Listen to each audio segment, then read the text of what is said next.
Capital gate Abu Dhabi में मौजूद दुनिया की वाहिद ऐसी बिल्डिंग है जो इतनी ऊंची तो नहीं, लेकिन इसने आर्किटेक्चर के रूल्स को बाकायदा झंझोड़ दिया था। 524 फुट ऊंची इस बिल्डिंग का आधे से ज्यादा वजन एक तरफ को झुका हुआ है, लेकिन ये किसी गलती की वजह से नहीं बल्कि यही इसका डिजाइन था। क्योंकि कैपिटल गेट का झुकाव इटली के लीनिंग टावर ऑफ पीसा से भी 5 गुना ज्यादा है, इसी वजह से इसको Guinness book of world record भी मिल चुका है। लेकिन आखिर अबू धाबी के शेख को जरूरत क्या थी इतनी खतरनाक बिल्डिंग बनाने की? असल में दुनिया भर में एक के बाद एक यूनिक स्ट्रक्चर्स बनाने की रेस चली हुई है, जिसमें जीतेगा वही जो सबसे अलग और सबसे मुश्किल तरीन स्ट्रक्चर बनाएगा। इस रेस में हिस्सा लेने के लिए और दुनिया भर से टूरिज्म अट्रैक्ट करने के लिए 2007 में अबू धाबी के खलीफा बिन जायद अल नाहयान भी मैदान में उतर आए। उनका टारगेट ऊंची तरीन बिल्डिंग बनाने का नहीं, बल्कि उनको एक ऐसी बिल्डिंग बनानी थी जिसका डिजाइन देखने दुनिया भर से लोग आए, जिसको बनाने में ज्यादा वक्त भी ना लगे और जो फिजिक्स के लॉज को चैलेंज भी करे। इसी मकसद को पूरा करने के लिए खलीफा ने अपने कजन शेख सुल्तान को अपॉइंट कर दिया। ये टास्क मिलते ही शेख सुल्तान ने लंदन की टॉप आर्किटेक्चर फर्म RMJM से राब्ता किया और यही इस बिल्डिंग को बनाने का सबसे पहला अमल था।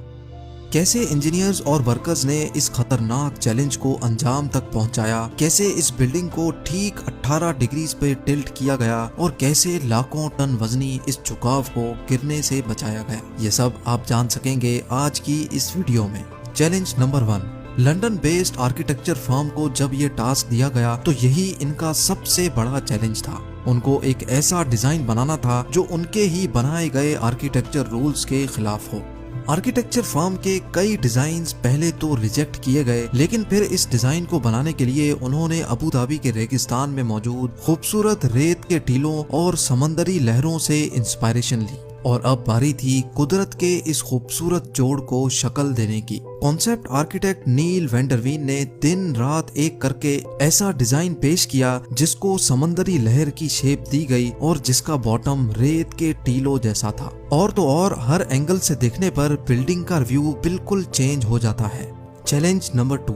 ये डिजाइन शेख सुल्तान को पसंद तो बहुत आया, लेकिन इसमें एक मसला था। जी हाँ, कैपिटल गेट के डिजाइन को रियलिटी बनाने के लिए एक्स्ट्रा ऑर्डिनरी इंजीनियरिंग चाहिए थी, क्योंकि डिजाइन के हिसाब से बिल्डिंग का टॉप उसके बॉटम से पूरे 108 फीट हटा हुआ था और जिसकी वजह से बेइंतहा फोर्सेस पैदा होंगी जो बिल्डिंग की फाउंडेशन को जमीन से ही उखाड़ देंगी।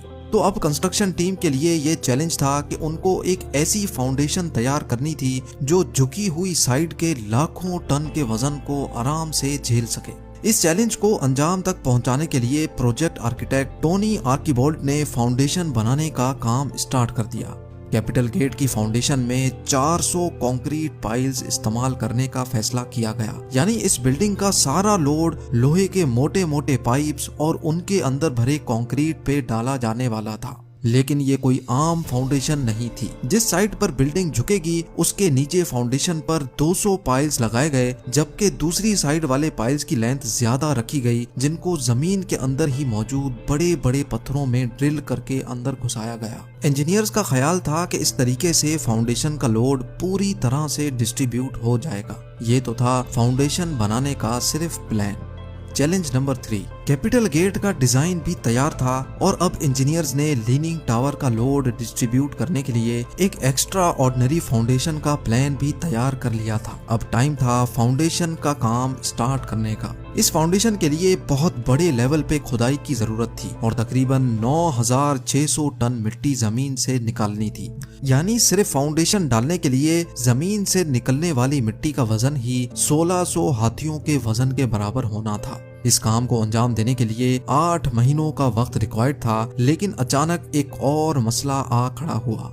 जी हाँ, इस मौके पर शेख सुल्तान ने इस बिल्डिंग की डेडलाइन जारी कर दी थी, क्योंकि ठीक 2 सालों के बाद अबू धाबी में फ्यूचर एनर्जी समिट होना था। इसी वजह से खलीफा चाहते थे कि इस एनर्जी समिट से पहले ही बिल्डिंग कंप्लीट हो जाए।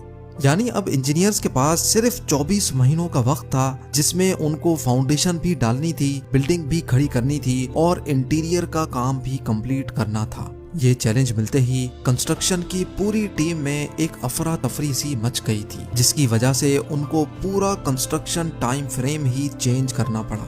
यानी जिस फाउंडेशन पे 8 महीनों का वक्त रिक्वायर्ड था, उसको दिन रात एक करके सिर्फ 3 महीनों में ही कंप्लीट कर लिया गया, क्योंकि इसके अलावा और कोई ऑप्शन भी नहीं था। Challenge number 4। जैसे ही फाउंडेशन पूरी तरह से सूख गई, कंस्ट्रक्शन टीम एक बार फिर से मैदान में उतर आई। अब इनका चैलेंज था टावर की कंस्ट्रक्शन स्टार्ट करने का, लेकिन यहाँ उनको एक और चैलेंज का सामना करना पड़ा। नॉर्मल स्काई स्क्रैपर्स एक सॉलिड कोर के गिर्द बने होते हैं जो बिल्कुल सीधा ऊपर तक जाता है, लेकिन कैपिटल गेट के केस में अगर ऐसा ही कोर बनाया गया तो झुकाव की वजह से कोर एक तरफ को मुड़ भी सकता है, जिसके इंतहाई खौफनाक नतायज भी हो सकते हैं। इस मसले से निपटने के लिए इंजीनियर्स को रिवायती सोच से हटकर काम करना था, जिसके लिए ये प्लान किया गया कि कैपिटल गेट का कोर सीधा नहीं बल्कि कर्व्ड बनाया जाएगा और कोर मुकम्मल होने के बाद बिल्डिंग का बकाया हिस्सा इसके इर्द गिर्द फिट किया जाएगा। लिहाजा अब कर्व्ड कोर का काम जल्द अज जल्द स्टार्ट करना था ताकि डेडलाइन से पहले ही काम खत्म हो सके।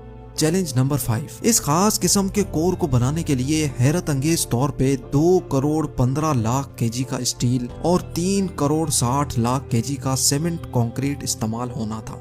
लेकिन अब यहाँ एक और मसले ने जन्म लिया। अबू धाबी की कड़कती गर्मी में दिन के टाइम पर पारा 50 डिग्री सेंटीग्रेड तक पहुँच जाता है।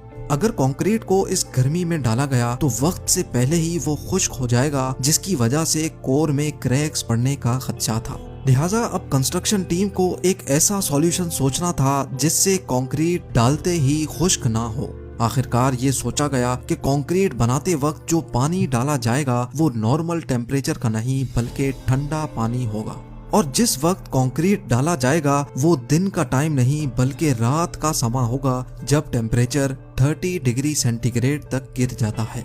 ये काम अंजाम देने के लिए आइस फैक्ट्री से बर्फ मंगाई जाती, जिसको पिघलाकर ठंडे पानी के तौर पे सीमेंट और पत्थरों के साथ मिलाकर कंक्रीट मिक्सचर बनाया जाता था। तकरीबन 150 रातें यानी 5 महीने लगाकर कैपिटल गेट का कर्व कोर कंप्लीट कर लिया गया। Challenge number 6। अबू धाबी के सेंटर में वर्ल्ड क्लास स्ट्रक्चर बनाया जा रहा था, जिसका आधे से ज्यादा काम पूरा हो चुका था, लेकिन असल चैलेंज अभी बाकी था। जी हाँ, कंस्ट्रक्शन टीम ने कोर को तो थोड़ा कर्व्ड शेप दे दिया था, मगर अब बारी थी बिल्डिंग के असली झुकाव की, जिसके लिए डायग्रेड टेक्नोलॉजी का इस्तेमाल होना था, जिसमें लोहे से बना फ्रेम छोटे छोटे हिस्सों में कोर के गिर्द लगाकर बिल्डिंग को झुकाया जाना था। टोटल 720 लोहे के बड़े बड़े फ्रेम्स बनना थे, लेकिन बिल्डिंग की शेप की वजह से हर फ्रेम को अलग से डिजाइन करना था। यानी टोटल 720 लोहे के फ्रेम्स, हर एक फ्रेम का वजन 16,000 केजी और हर एक फ्रेम की शेप एक दूसरे से अलग होगी। ये काम अंजाम देने के लिए शारजा की एक स्टील मैन्युफैक्चरिंग कंपनी को टास्क दिया गया। क्योंकि हर फ्रेम की शेप एक दूसरे से अलग थी, इसी वजह से पूरे 720 फ्रेम्स कंप्लीट करने में इनको 5 महीनों का वक्त लग गया। Challenge number 7। आखिरकार वर्कर्स की अनथक मेहनत के नतीजे में कैपिटल गेट का डायग्रेड भी कंप्लीट हो गया और साथ साथ विंडो पैनल्स लगने का काम भी चलता रहा। अब बिल्डिंग में सिर्फ छोटे मोटे काम ही बाकी थे, जो शेख सुल्तान की दी गई डेडलाइन से पहले ही कंप्लीट हो जाने थे। बिल्डिंग अब हैंडओवर के बिल्कुल करीब ही थी कि अचानक अबू धाबी के खलीफा के ऑफिस से एक मैसेज आया, जिसमें उन्होंने कैपिटल गेट के टॉप पर एक हेलीपैड की फरमाइश कर दी। ये मैसेज कंस्ट्रक्शन टीम के ऊपर पहाड़ बनकर गिरा, क्योंकि फाउंडेशन से लेकर डायग्रेड तक सब कुछ कंप्लीट हो चुका था और कैपिटल गेट का सारा लोड पहले से कैलकुलेटेड था। यानी डिजाइन बनाते वक्त हेलीपैड और हेलीकॉप्टर का वजन शामिल नहीं किया गया था। ये मसला कैपिटल गेट की कंस्ट्रक्शन के दौरान खड़ा होने वाला सबसे बड़ा मसला साबित हुआ। लिहाजा अब फिनिशिंग का काम रोककर एक बार फिर से सारी स्ट्रक्चरल कैलकुलेशंस दोबारा की गई। कैलकुलेशंस के बाद ये नतीजा निकाला गया कि स्ट्रक्चर हेलीपैड का वजन तो बर्दाश्त कर लेगा, लेकिन स्ट्रक्चर का डिजाइन कुछ ऐसा है कि तेज हवा के मौसम में हेलीकॉप्टर बिल्डिंग पर लैंडिंग के दौरान क्रैश भी कर सकता है। लेकिन अब किसी भी सूरत में ये हेलीपैड बनाना था, क्योंकि अब ये शेख की फरमाइश थी। इसी मकसद के लिए लंदन में कैपिटल गेट के मॉडल को विंड टनल टेस्ट किया गया, जिसमें ये बात साबित हो गई कि तेज हवा में बिल्डिंग पर हेलीकॉप्टर की लैंडिंग खतरे से खाली नहीं होगी। विंड इंजीनियर लीगटन ऑरेलियस ने ये सजेशन दी कि अगर हेलीपैड के डिजाइन में चेंजेस की जाएं और हेलीपैड की ऊंचाई को 2 मीटर कम किया जाए तो ये मसला काफी हद तक कम हो सकता है। मॉडल में हेलीपैड का डिजाइन चेंज किया गया तो हैरत अंगेज तौर पे विंड इंजीनियर की सजेशन सच साबित हुई। ये खबर मिलते ही कैपिटल गेट पे हेलीपैड की कंस्ट्रक्शन स्टार्ट कर दी गई और बिल्डिंग को वक्त से पहले ही शेख सुल्तान के हैंडओवर कर दिया गया। कंस्ट्रक्शन टीम और वर्कर्स को सलाम है जिन्होंने अपनी काबिलियत से दुनिया का सबसे ऊंचा लीनिंग टावर बनाया है। उम्मीद है जेम टीवी का ये एपिसोड भी आप भरपूर लाइक और शेयर करेंगे। आप लोगों के प्यार भरे कमेंट्स का बेहद शुक्रिया। मिलते हैं अगली शानदार वीडियो में।